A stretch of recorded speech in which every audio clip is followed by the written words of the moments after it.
Assalamualaikum warahmatullahi wabarakatuh.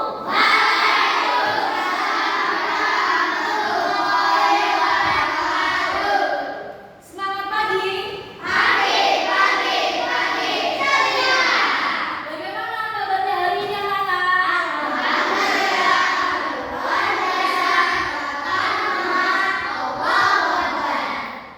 Ya, sebelum memulai pembelajaran seperti biasa, Ustazah akan memulainya dengan berdoa. Untuk ketua kelasnya coba dipimpin ke depan, silakan.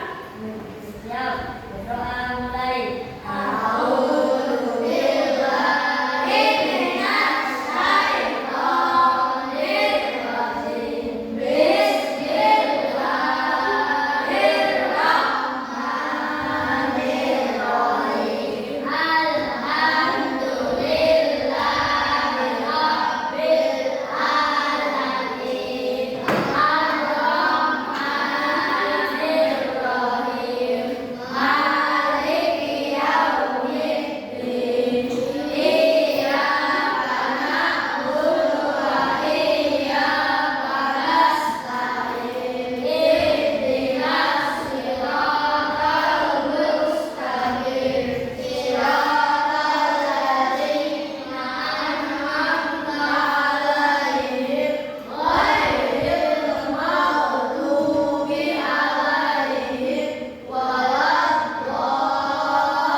Terima kasih Yusril. Semoga dengan kita berdoa ilmu kita menjadi bermanfaat. Oke, sekarang saya mau tanya, siapa yang tidak berangkat hari ini? Kenapa? Oke, kita doakan Husein agar diberi kesehatan supaya bisa bertemu lagi dengan kita di sini belajar bersama, ya. Nah, sekarang untuk meningkatkan rasa nasionalisme kita, seperti biasanya Ustazah akan memutarkan sebuah lagu nasional, ya. Lagu kali ini adalah Garuda Pancasila.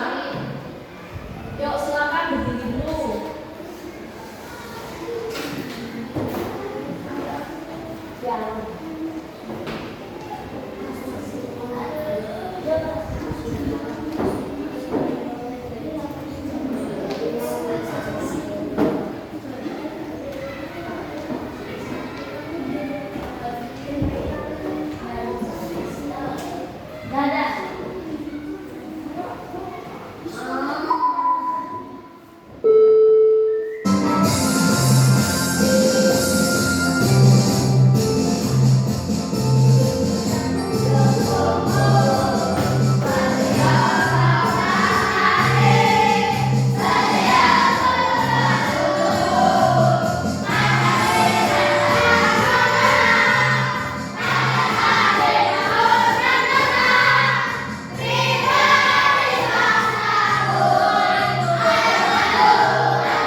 Coba aku apa nih?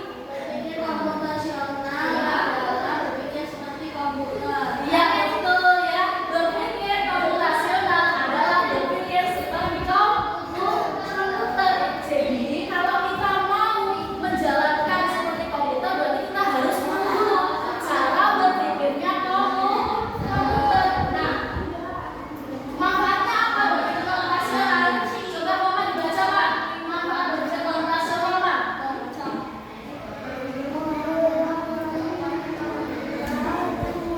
Ya, membantu kita menyelesaikan masalah dengan cepat, tapi berurutan atau sistematis. Terus apa lagi?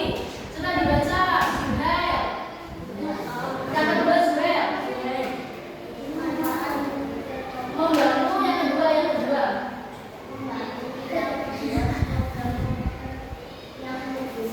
Ya, membantu kita untuk membuat program komputer yang lebih baik karena kita tahu cara berpikirnya komputer itu seperti apa.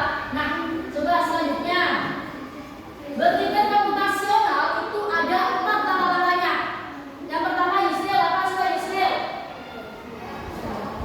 Yang pertama ada yang namanya algoritma. Terus yang kedua, Sami coba dibaca nih.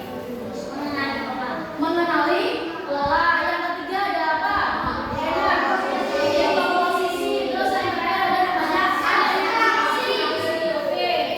Masih penasaran nggak? Ini apa ya?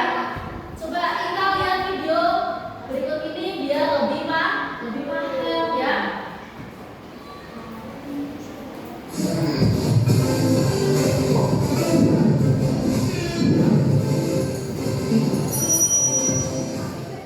Mendalam coding.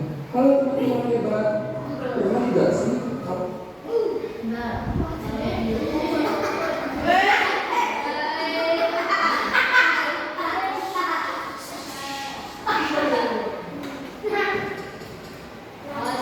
Pengenalan computational thinking.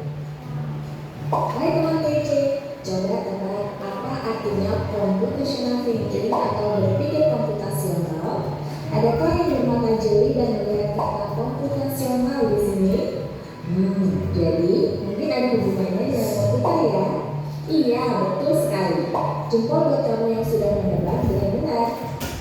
Berpikir komputasional adalah proses berpikir untuk menyelesaikan masalah dengan efektif dan efisien.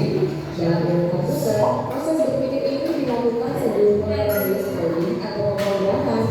Jika seperti direncanakan dengan baik, maka coding yang ditulis akan sesuai dengan kebutuhan dan dapat diselesaikan dengan cepat dan tepat. Tapi ternyata berpikir komputasional juga bisa dilakukan tanpa komputer dan tanpa internet loh. Malah sebenarnya kita pun sudah menerapkannya dalam kehidupan sehari-hari, mulai dari membuat sendiri, mencatat tugasan pelajaran, hingga menyiapkan tas untuk sekolah besok. Wah, kalau kita sudah bisa menerapkannya setiap hari, berarti kita semua sudah mahir dong. Belum tentu. Contoh-contoh tadi kan menerapkan berpikir komputasional pada masalah yang sederhana. Masih banyak nih masalah yang lebih kompleks, seperti misalnya mengatur keuangan bulanan, apa yang harus dilakukan kalau kamu tersesat di tempat baru, hingga memilih jurusan dan karir. Lalu yang lebih penting lagi, ketika kamu dewasa nanti, kamu akan menghadapi era industri 4 dan bahkan 5. Di sini kamu perlu kecepatan untuk memanfaatkan dunia digital, mulai dari mencari dan memilah informasi yang kamu perlukan, hingga menggunakan informasi itu untuk membuat keputusan penting dalam hidupmu. Menghadapi masalah kompleks kehidupan di masa sekarang dan masa depan ini mirip seperti merencanakan coding yang sudah dibahas sebelumnya. Kuncinya adalah memahami masalah dengan tuntas dan mencari cara menyelesaikan yang efektif dan efisien. Nah, kalau begitu, bagaimana agar kita bisa berpikir komputasional? Sekarang kita bahas ya 4 landasan dari berpikir komputasional. Yang pertama, dekomposisi. Dekomposisi artinya membagi masalah kompleks ke bagian yang lebih kecil. Nah, dekomposisi adalah membagi masalah yang besar jadi lebih kecil-kecil agar mudah diselesaikan ya. Nah, contohnya Misalnya kamu ditunjuk jadi ketua panitia lomba 17-an, maka untuk memudahkan pelaksanaan, kamu bisa menunjuk panitia bagian acara, konsumsi, publikasi, keamanan, dan lainnya. Nah, contohnya ketika kamu ditunjuk sebagai panitia 17 Agustus, ya, panitia kegiatan 17 Agustusan, maka kamu kan tidak bisa tuh nyelesain semuanya, ya enggak, semuanya sendiri tidak bisa kan? Makanya kamu tunjuk si A, si B sebagai si keamanan, si A, si C, si D sebagai seksi perlengkapan dan lain sebagainya, itu ya. Yang kedua, pengenalan pola. Artinya mencari kesamaan dan pola di antara bagian-bagian masalah kompleks yang sudah dibicarakan. Nah, jadi pengenalan pola itu mencari pola yang sama, aktivitas atau kegiatan yang sama yang dilakukan setiap harinya. Misalnya kamu tidak melipat dan menyimpan jemuran di rumah, maka kamu perlu bisa mengenali jemuran milik ayah, ibu, kamu, adik, dan milik bersama seperti spray, handuk, dan lainnya. Ini karena jemuran-jemuran itu perlu disimpan di tempat yang berbeda. Yang ketiga, abstraksi. Artinya fokus pada informasi yang penting saja. Nih, abstraksi itu adalah fokus pada informasi yang penting saja, yang nggak penting kamu abaikan.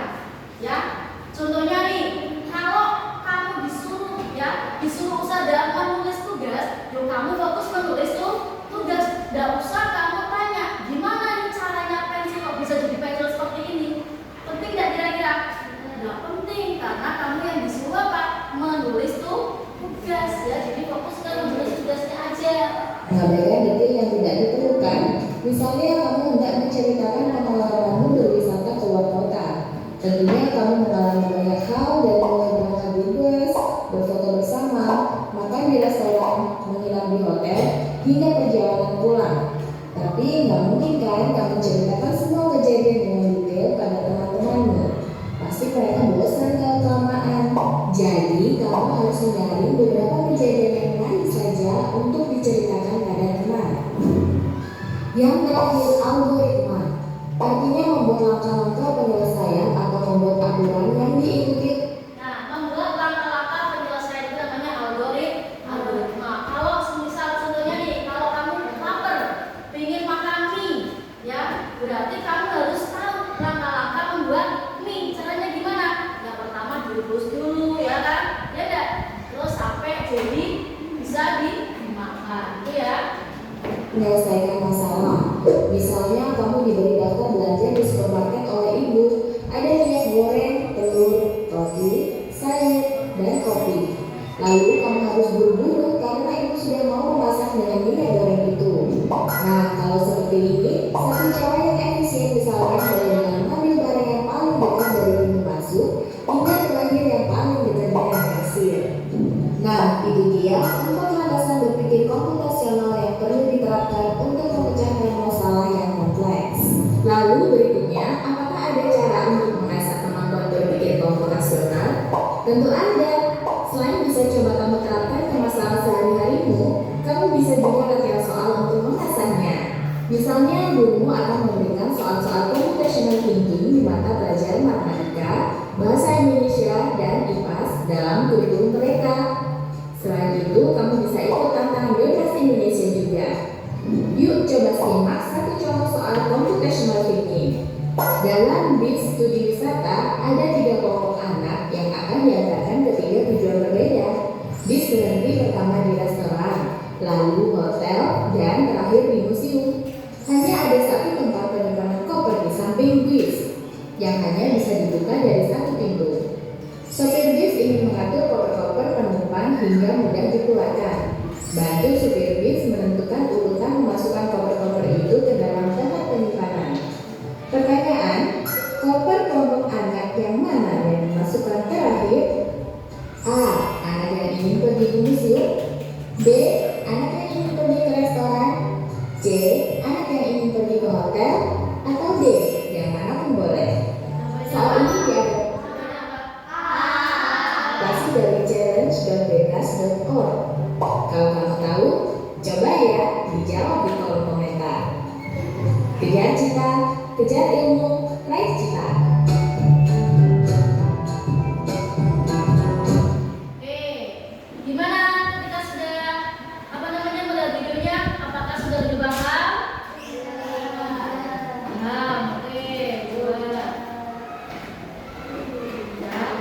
Jadi berpikir komputasional itu ada berapa langkahnya?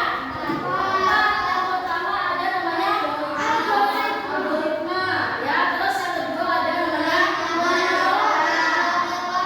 terus yang ketiga ada namanya dekomposisi dan terakhir ada namanya abstraksi, ya. Ada yang masih bingung? Hah? Nah, sekarang Usada akan membagi 4 kelompok, ya. Masing-masing kelompok itu akan diberi LKPD sesuai dengan ini. Misal kelompok 1 dekomposisi, ya. Kelompok 1 mana? Kemarin sudah bagi. Sini ya, kelompok 1 ya. Kelompok 1 dekomposisi. Kelompok 2 ada algoritma. Kelompok 2 mana?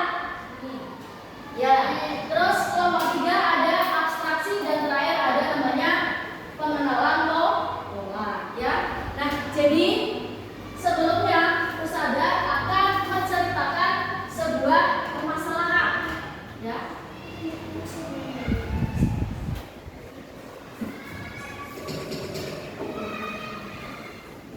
Nah, permasalahannya ini, Ani adalah anak kelas 5. Nah, Ani sering datang terlambat ke sekolah, ya. Jadi masing-masing kelompok di LKPD-nya itu akan membantu Ani dalam menyelesaikan masalah biar tidak datang terlambat lagi sesuai dengan pengenalan pola, dekomposisi, abstraksi, dan algoritma. Jadi setiap kelompok berbeda dengan LKPD-nya. Oke, kita sudah membagi kelompok 1 dekomposisi, tadi ya. Kelompok 2 pengenalan pola.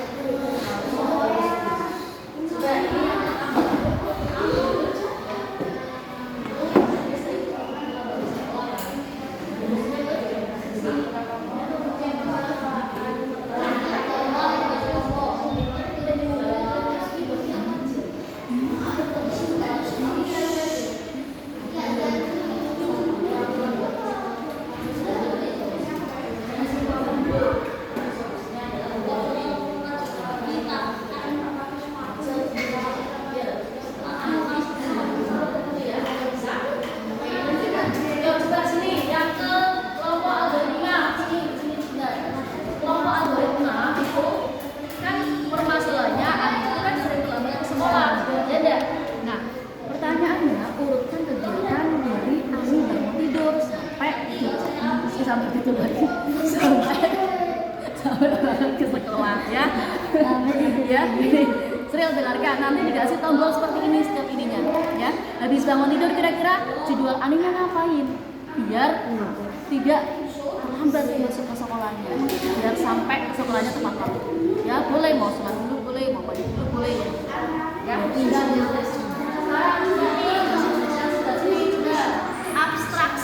Abstraksi itu apa tadi?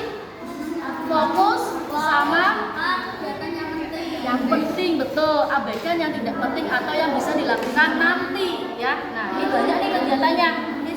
Kamu pilih kegiatan yang penting yang harus dilakukan sebelum berangkat sekolah, apa aja yang bisa dilakukan. Nah, selain kalau bisa dilakukan pulang sekolah, nanti ditaruh di sini, ya. Dipilih ya. Terus pengenalan pola ini masalahnya kan ini datang terlambat, ya enggak? Terus fokusnya ke pengenalan pola. Pengenalan pola itu kan berarti sesuatu yang terjadi secara berulang.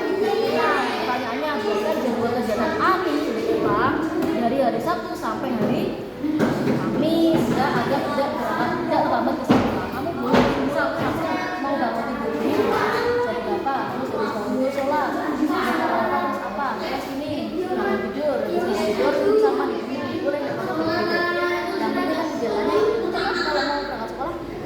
ya. Jadi kamu siapkan jadwal buat Andika kasih jamnya gitu. Ya, kasih jamnya. Ya.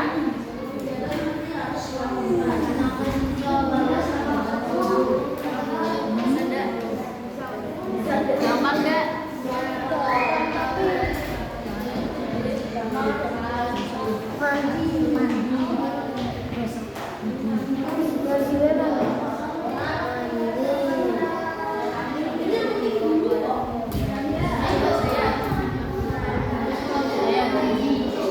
Mana?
Oke, jadi pengulangan pola adalah kegiatan yang dilakukan sama ya setiap harinya. Coba dari hari Sabtu, Ahad sampai hari Kamis, kira-kira kegiatannya apa aja yang dilakukan oleh Ani?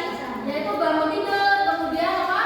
Sholat subuh, terus mandi ya, terus sarapan, kemudian berangkat ke sekolah. Oke, ada yang mau ditanyakan enggak?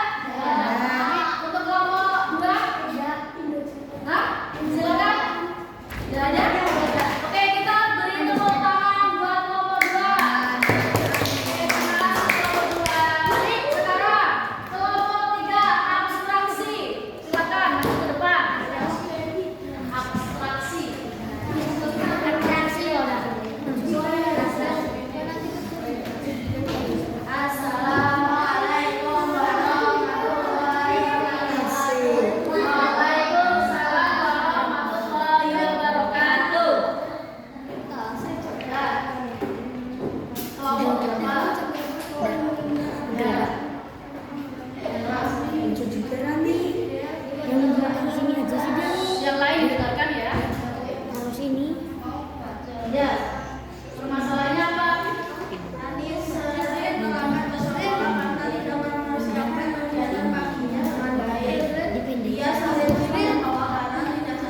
Ya, Odin